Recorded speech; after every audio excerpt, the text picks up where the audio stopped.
Sit where you are right now. Both feet flat on the floor, hands loose in your lap or resting open on a surface. The position matters less than the openness. Let your palms face upward if that's comfortable. Now breathe in normally. Not a performance of a breath, not a deep, demonstrative inhale, just whatever your body does when no one is instructing it. A regular breath, then exhale, but slowly. So slowly that if you placed your hand a few centimeters in front of your mouth, you would barely feel the air moving. Stretch the exhale to 5 seconds, then 6, then 7. Let it keep going if it wants to. Don't force anything out. Don't squeeze. Just let the air leave at a rate that feels almost too slow to be useful. Pay attention to what you notice at the back of your throat. The slight cooling as air passes over those surfaces. The subtle narrowing of the passage as the lungs approach empty. Notice that somewhere around the 3rd or 4th second of that exhale, something shifts. Not dramatically, not in a way you could point to from the outside. Somewhere behind your eyes maybe, or along the back of your neck, or in the muscles of your jaw, which you might notice, only now, were slightly engaged. A very slight loosening, as if something that was holding itself had just let go of a single fraction of its tension. Don't inhale yet. Let the exhale finish on its own schedule. Let the lungs arrive at empty without being rushed. Now breathe normally again. That was the gesture. You probably don't know what you just did. That's exactly the point. 7 seconds. Air moving outward through your throat. No change in your physical environment. No substance entering your body. The temperature of the room is unchanged. The thing that was on your mind before you started, if there was something on your mind, is still there. And yet your nervous system responded. This is the center of the paradox. The response is disproportionate to what caused it. Not slightly disproportionate, not by a narrow margin. The cascade of events that a slow, controlled exhale sets in motion travels from your brainstem to your heart, from your heart to your gut, from your gut back to your brain. A loop of electrochemical signals moving at up to 70 meters per second, spanning the full length of your torso, coordinating organs that don't share obvious anatomy, all triggered by the mechanical act of air leaving your body at a particular rate. The pharmaceutical industry devotes substantial resources to accessing exactly this pathway. Companies engineer molecules designed to slow the firing of specific neurons in your brainstem. They synthesize compounds that alter the rhythm of your heartbeat. They fund decades of clinical trials to demonstrate that these interventions work. The interventions do work, and your body replicates the core mechanism of several of them the moment you change how fast you breathe out. The question that should be troubling you right now is not whether this is true. The research is not ambiguous. It has been accumulating for several decades across multiple independent laboratories on multiple continents. The question is why something this small does something this large. And more unsettling, why does deliberately slowing your exhale feel slightly foreign for most people? Slightly effortful, like you are doing something you should already know how to do without thinking. You should. You once did. And understanding why that ease has been lost will change how you interpret what's happening to you on your worst days. Let's start with what you think is happening when you breathe out. The model most people carry is a gas exchange model. Lungs inflate, oxygen diffuses across the alveolar membrane into the bloodstream, carbon dioxide diffuses back out, lungs deflate, repeat. This model is not wrong. It's just the least interesting thing happening during an exhale, and it's the model that draws all the attention while everything else proceeds without being introduced. Here is what the anatomy actually looks like. Your lungs are not two smooth bags. They are a branching tree of airways, starting with the trachea, splitting into 2 primary bronchi, then secondary bronchi, then tertiary, then smaller and smaller bronchioles, finally opening into clusters of air sacs, called alveoli. There are approximately 480 million of them in a healthy adult lung. If you flattened every alveolar surface and laid it out flat, you would cover roughly 70 square meters, the footprint of a modest apartment, or the full playing surface of a singles tennis court, folded into a volume that fits inside your rib cage. Every one of those air sacs is wrapped in a mesh of capillaries, fine enough that red blood cells must navigate them single file, pressed flat against the vessel walls to maximize their exposure to the oxygen on the other side of a membrane, a fraction of a micron thick. This is the infrastructure. The sheer scale of it is worth pausing on before going further, because the lung isn't just doing chemistry, it's a surface. A vast, dynamic, continuously responsive surface. And like most biological surfaces, it reports. Beneath your lungs, immediately below them, sits the diaphragm. It is a dome-shaped sheet of muscle whose design is worth thinking about. When you inhale, it contracts and flattens downward, like the plunger of a syringe, creating negative pressure inside the chest that draws air in. When you exhale during normal, quiet breathing, it relaxes and returns upward passively, and the elastic recoil of lung tissue does most of the work of expelling air. But here is what most people have never been told about the slow exhale. When you extend an exhale beyond roughly 5 to 6 seconds, the diaphragm does not simply relax. It maintains what biomechanists call an eccentric contraction, a lengthening under continued load. It is actively braking, regulating the rate at which the lungs return to resting volume, the way an engineer controls the release of pressure in a hydraulic system. Not by opening the valve and letting pressure equalize chaotically, but by governing the rate of release precisely. Most people have been told that exhalation is passive. That is true for short, uncontrolled exhales. It stops being true the moment you take deliberate control of the rate. Now here is the piece of anatomy that changes everything about this conversation. Running through the structures of your neck and chest, branching extensively, in proximity so intimate it almost defies anatomical categorization, is the vagus nerve. Not nearby, not passing through on its way to something else. Woven into the functional architecture of breathing. The vagus nerve is the 10th cranial nerve, the longest cranial nerve in the human body.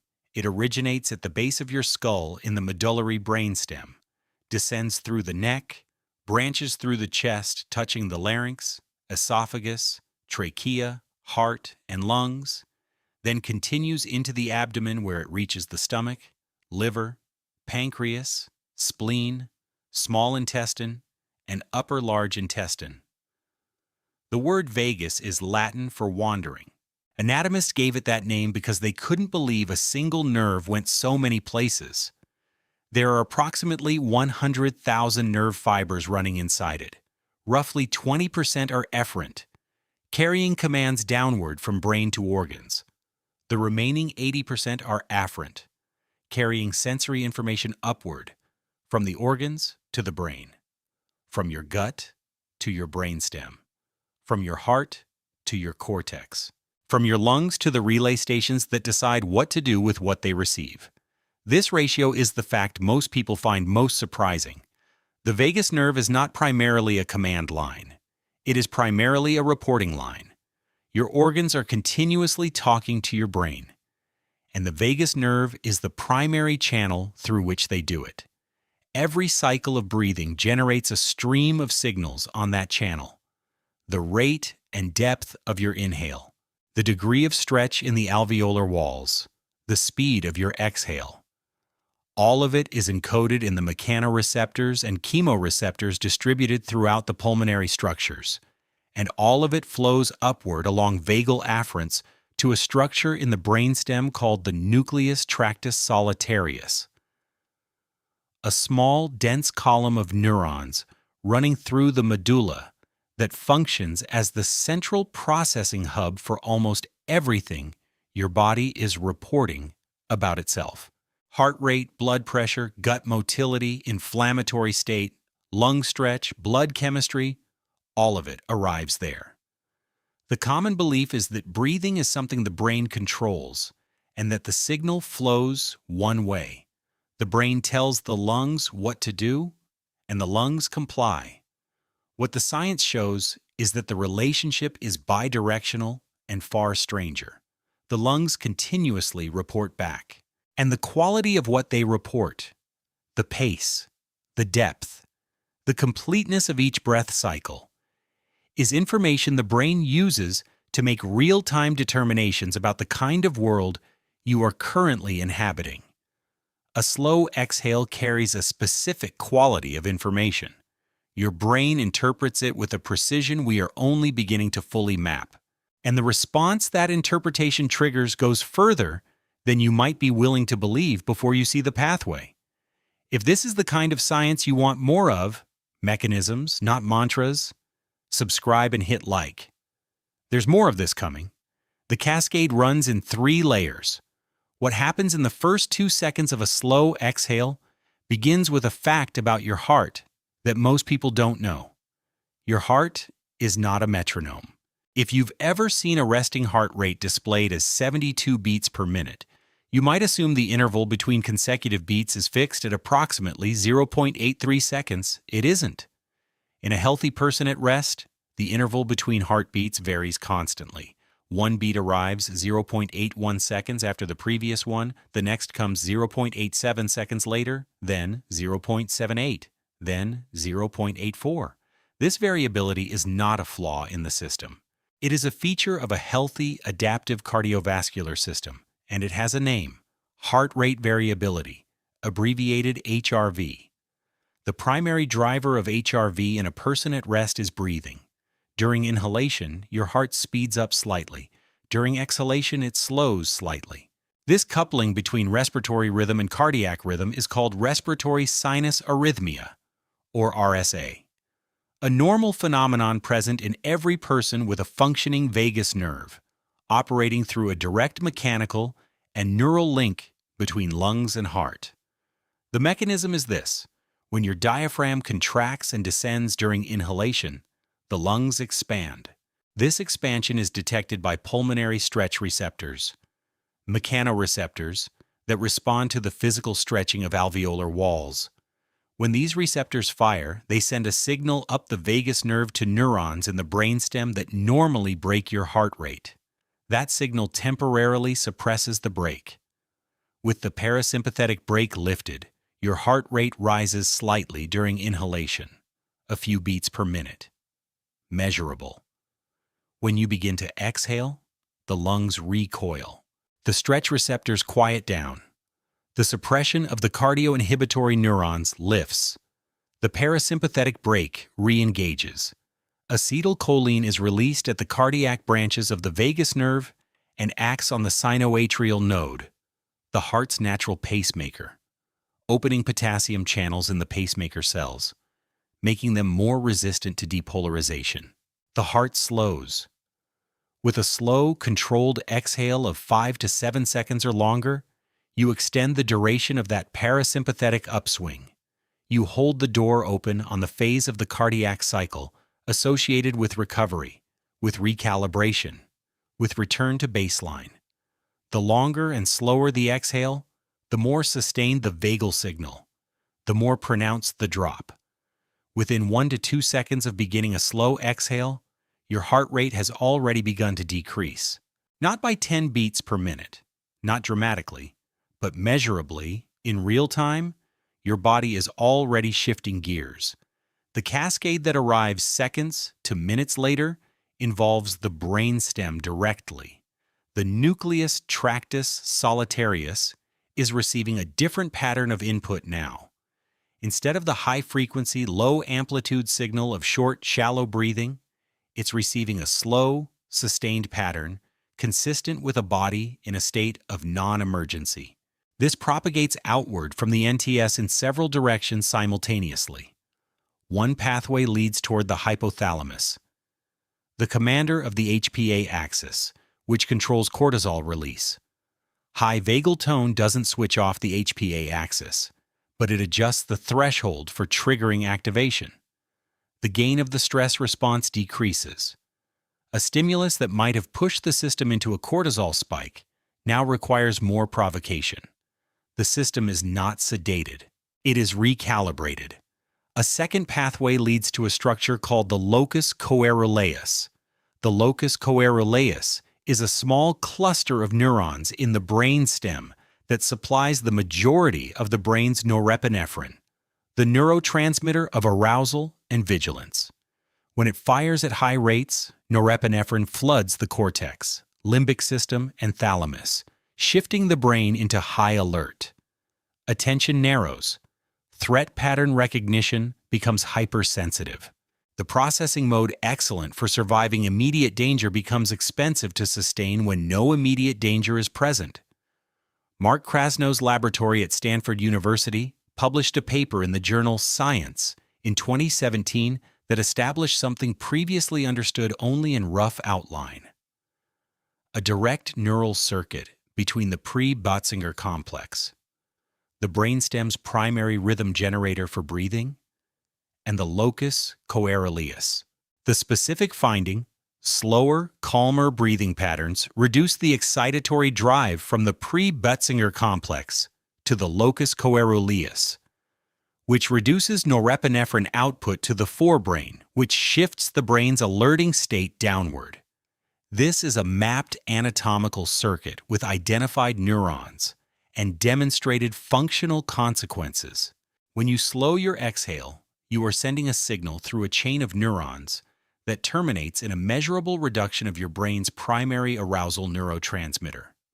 Beta blockers, prescribed for hypertension, cardiac arrhythmias, and widely used off-label for situational anxiety, work by occupying the beta-adrenergic receptors that norepinephrine binds to, preventing downstream effects of locus coeruleus activation on target tissues.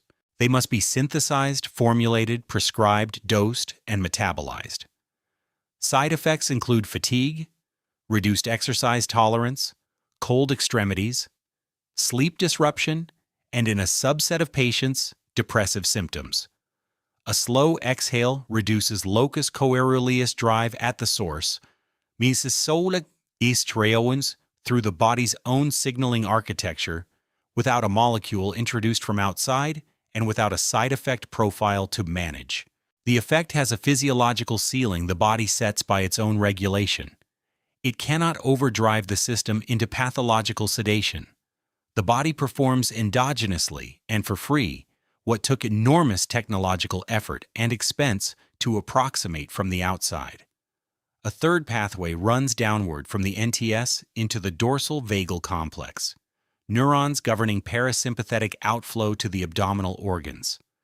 Through this pathway, elevated vagal tone from a slow exhale reaches the gut. The enteric nervous system shifts its activity pattern. Blood flow redistributes toward the gut wall.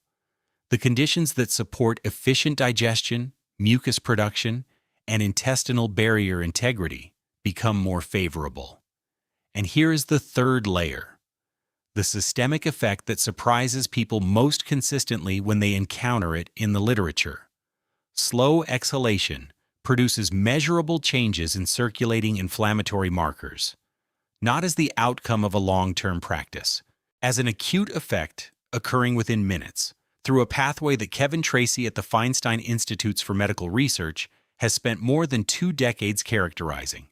Tracy's work identified what he named the inflammatory reflex, a neural circuit running from the brainstem through the efferent branches of the vagus nerve to the spleen and to peripheral macrophages, the immune cells distributed throughout your tissues that are among the primary producers of pro-inflammatory cytokines, including TNF-alpha and interleukin-1 beta.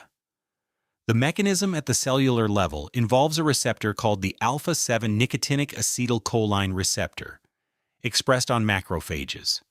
When vagal tone is high, acetylcholine delivered through vagal efferent branches binds to this receptor and suppresses cytokine output.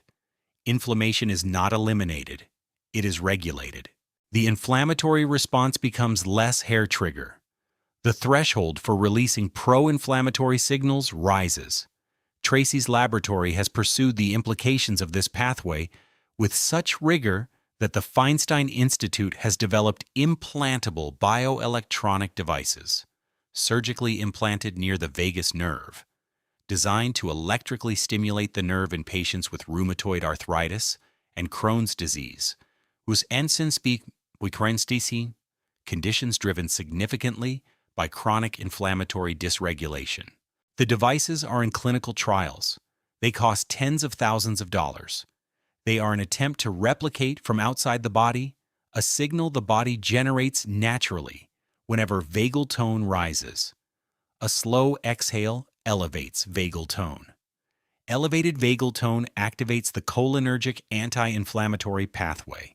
The inflammatory state of the body's tissues shifts in a measurable direction within minutes through a mechanism that required decades of careful molecular biology to describe, but has presumably been available to your nervous system since before your species had a name for what it needed.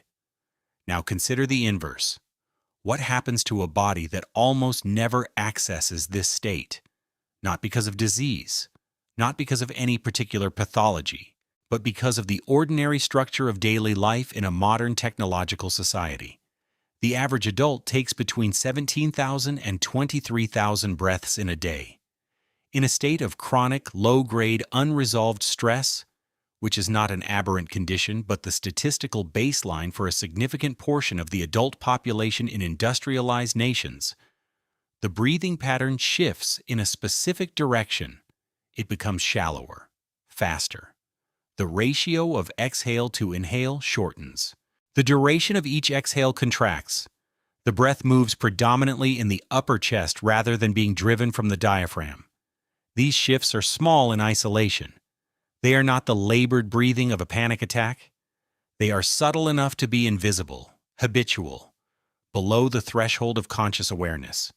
Linda Stone, who spent years as a senior executive at Apple and later Microsoft, before becoming a researcher of human-computer interaction, documented a pattern she called email apnea, the tendency to partially hold the breath while reading on screens. A slight suspension of the normal breathing rhythm, sometimes a full momentary cessation, that she estimated occurs in roughly 80% of people while reading email or parsing information on a screen. The habit was consistent regardless of what the person was reading. The screen itself and the slight cognitive load of scanning for relevant information was sufficient to produce the alteration. If most of your waking hours involve screens, and for most people in modern working life they do, then the pattern Stone described is close to the baseline. When the exhale is chronically shortened and the breath is predominantly thoracic, the pulmonary stretch receptors spend proportionally more of each breath cycle in the inhalation phase. The RSA is compressed. The parasympathetic upswing during exhalation is abbreviated. The cardioinhibitory signal through the vagus fires less durably at lower sustained magnitude. The locus coeruleus receives a slightly elevated drive, not the acute spike of a fright response, but a persistent upward pressure, a continuous low-level activation that keeps the brain operating slightly above its natural resting alertness throughout the day. Over weeks and months, this shifts baseline autonomic tone. The sympathetic branch runs warmer than it would in a body whose breathing regularly produced full RSA cycles. The parasympathetic branch runs cooler, chronically low HRV, compressed beat-to-beat variation, diminished parasympathetic influence on cardiac rhythm, is associated in the epidemiological literature with higher all-cause mortality, worse cognitive flexibility under pressure, slower emotional recovery, reduced immune competence, and elevated inflammatory baseline. Here is what you've been calling these experiences, and here is what the mechanism actually suggests. What you have been calling anxiety. That faint background hum of tension arriving before any particular provocation, disproportionate to what you can identify as its cause, perhaps categorized by now as your personality or your particular sensitivity to the world, may be a breathing pattern. Not entirely, not in every case, But more often than anyone has explicitly told you, the sensation you identify as feeling anxious arrives before the thought that would justify it. The arousal precedes the narrative.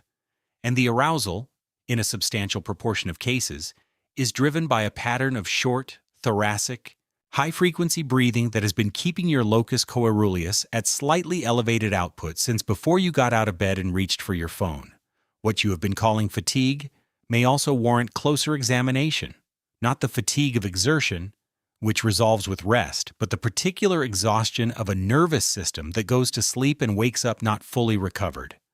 Cellular repair, immune calibration, hormonal resetting. These processes require parasympathetic dominance. If the body never fully arrives at high vagal tone for sustained periods, because the breathing pattern never generates the RSA signal to drive it there, recovery is partial. You sleep, but the restorative depth is diminished. The timeline for this drift is not dramatic. It doesn't announce itself.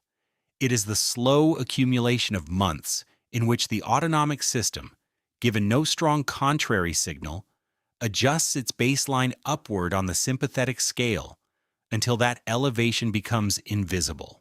The new normal feels normal because it is, now, normal for you. The faint vigilance becomes ambient. The slight jaw tension becomes something you notice only when a dentist mentions it. The shallow breathing becomes the only breathing you know. You attribute the difficulty concentrating to the complexity of your work. You attribute the diffuse irritability to the people around you. You attribute the sensation of never being quite recovered to getting older. The mechanism was in the exhale the whole time. Subscribe and like if you haven't. You're halfway through. And the next section goes somewhere the title of this video doesn't prepare you for. The vagus nerve connects to something the title of this video doesn't mention, your immune surveillance. We've already touched on the cholinergic anti-inflammatory pathway, but the full picture is broader. The vagus nerve carries afferent fibers from the gut that report the state of your intestinal environment to your brainstem and, through relay stations, to your hypothalamus and prefrontal cortex. The composition of gut contents, the inflammatory state of the intestinal wall, chemical signals from the trillions of microorganisms colonizing your gut. Some of this information travels upward through the vagus nerve as part of what researchers now call the gut-brain axis. This axis is bidirectional. The brain signals the gut through efferent vagal fibers. The gut reports back through afferent fibers. The quality of that bidirectional communication is heavily influenced by vagal tone. When vagal tone is high, the gut receives neural input that supports local circulation, intestinal wall integrity, and efficient coordination of digestion. When vagal tone is chronically suppressed, that support is chronically diminished. Here is where this becomes consequential beyond what you would expect from a conversation about breathing. The epithelial barrier of the small intestine, a layer 1 cell thick, separating intestinal contents from the bloodstream, is actively maintained by tight junction proteins. Under chronic stress, through the direct neural effects of low vagal tone on gut circulation and the indirect effects of elevated cortisol on tight junction protein expression, that barrier becomes more permeable. Bacterial components called lipopolysaccharides, or LPS, fragments of the outer membrane of gram-negative bacteria present in your gut, pass into the bloodstream in greater quantities when the barrier is compromised. LPS binds to toll-like receptor 4 on circulating monocytes and tissue macrophages, triggering cytokine release, TNF-alpha, IL-1 beta, IL-6, at levels that, even when subclinical, produce the constellation now associated with low-grade chronic systemic inflammation, cognitive fog, mood disruption, fatigue that doesn't resolve with sleep, accelerated arterial aging. A slow exhale elevates vagal tone. Elevated vagal tone supports gut barrier integrity. The inflammatory consequences of a compromised gut lining are downstream of a state that begins, at the neural level, with the quality of your breathing. Nobody told you when you first learned about lungs that an exhale has a stake in the integrity of your intestinal wall. The pathway, however, exists and has been characterized.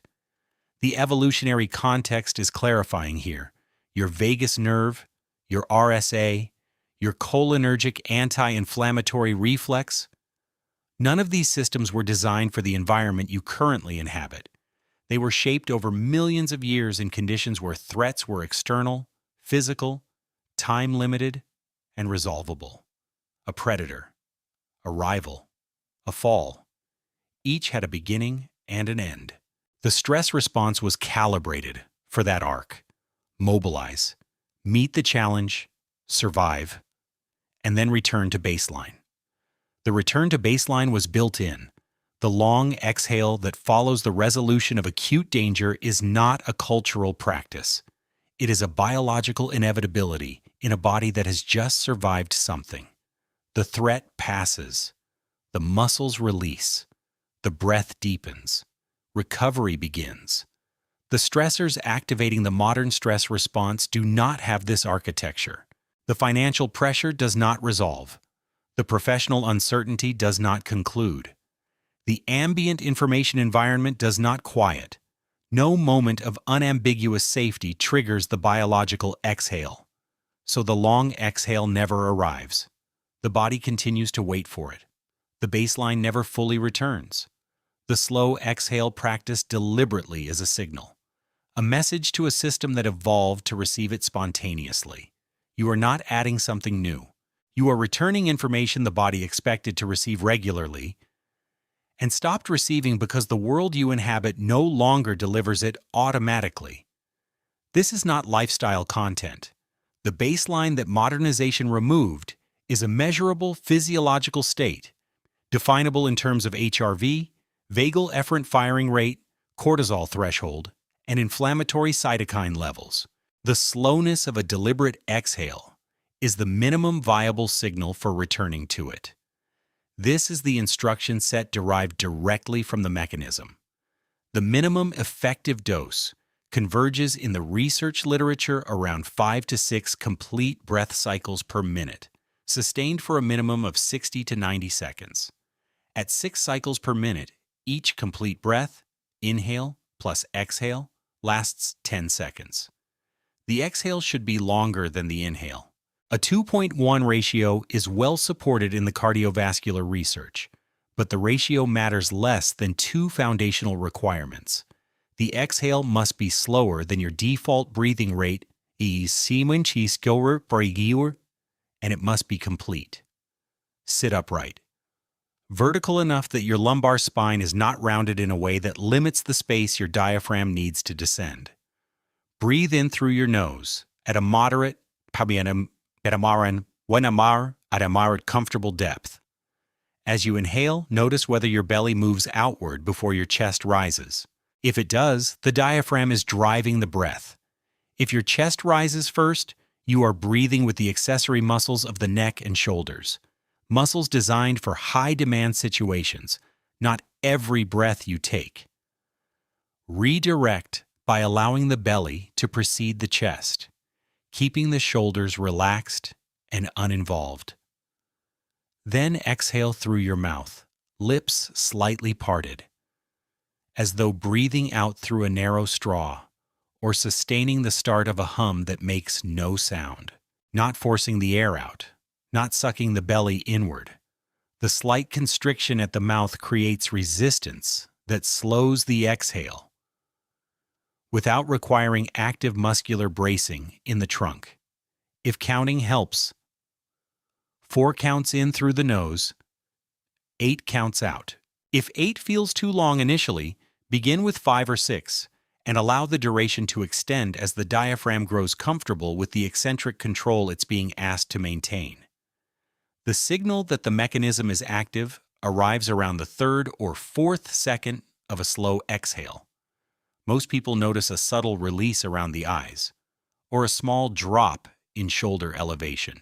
Some feel warmth or a slight heaviness entering the hands or feet, peripheral vasodilation, the blood vessels in the extremities widening as sympathetic vasoconstriction reduces.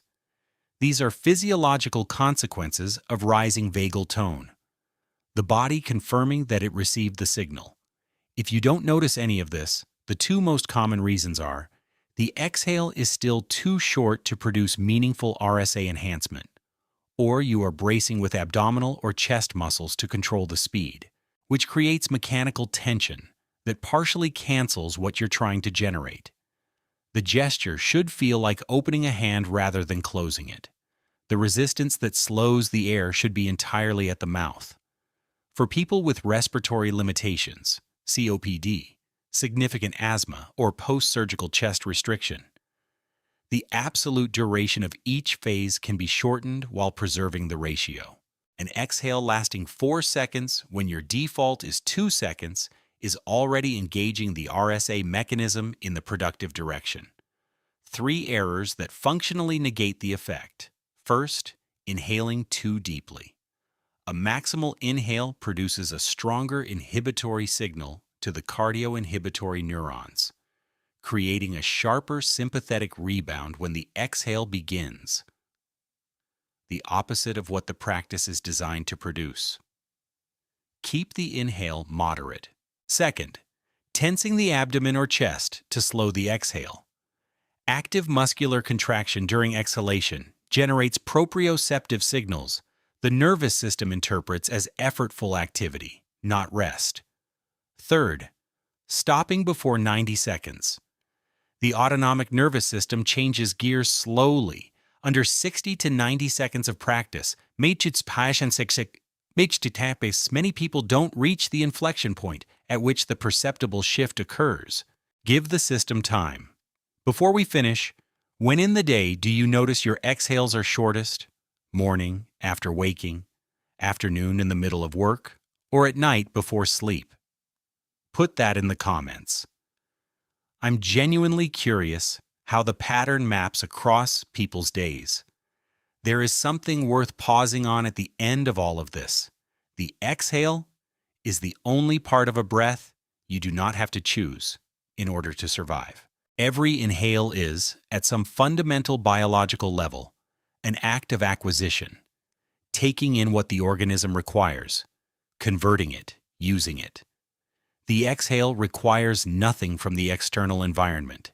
It gives something back. It is the only phase of the breathing cycle that is, in any meaningful sense, purely a release. What the science reveals is that this release carries information, not metaphorically. In a neurophysiological sense, the rate and completeness of your exhale is data flowing along vagal afferents into the brainstem's central relay, interpreted in real time as a statement about the state of the world you are in. Whether you are safe, whether the emergency is past, whether the body can begin returning to itself. Your nervous system evolved to receive this information spontaneously. In the environment where the system was built, a long, slow, complete exhale followed the resolution of every genuine threat. The predator was gone. The rival had retreated. The injury had been survived. The breath deepened. The exhale extended. Recovery began. The body knew the episode was over because the body itself produced the signal that said the episode was over. The modern world contains threats with no episode structure, no resolution, no moment of unambiguous safety that the brainstem can register as done. The financial pressure does not end with a specific event. The ambient sense of falling short does not arrive at closure. The continuous activation of a nervous system monitoring an information environment for threat signals is not punctuated by anything the brainstem can categorize as finished. So the long exhale never arrives. The body continues to wait for it, suspended just above the threshold of full rest, half mobilized. Not because anything is wrong with the body, because the body is doing exactly what it was built to do in an environment it was not built for. What you did at the beginning of this video was small. 7 seconds of air leaving your body at a controlled rate. It would be easy to dismiss it as too small to matter. But the brainstem does not evaluate gestures by their apparent size. It evaluates them by the quality of the signal they carry, and a slow, complete exhale carries a signal that has meant the same thing across every stage of human evolutionary history. Whatever was happening is over now. You can rest. The work of recovery can begin. The smallest unit of recovery available to you is not a vacation or a diagnosis or a prescription. It is an exhale. The body already has the architecture in place to receive it. The pulmonary stretch receptors, the vagal afferents, the brainstem relays, the projections to the locus coeruleus, the cholinergic pathway reaching into the periphery. That architecture has been waiting, reliably, since before you had language for what you needed. All it ever required was the gesture.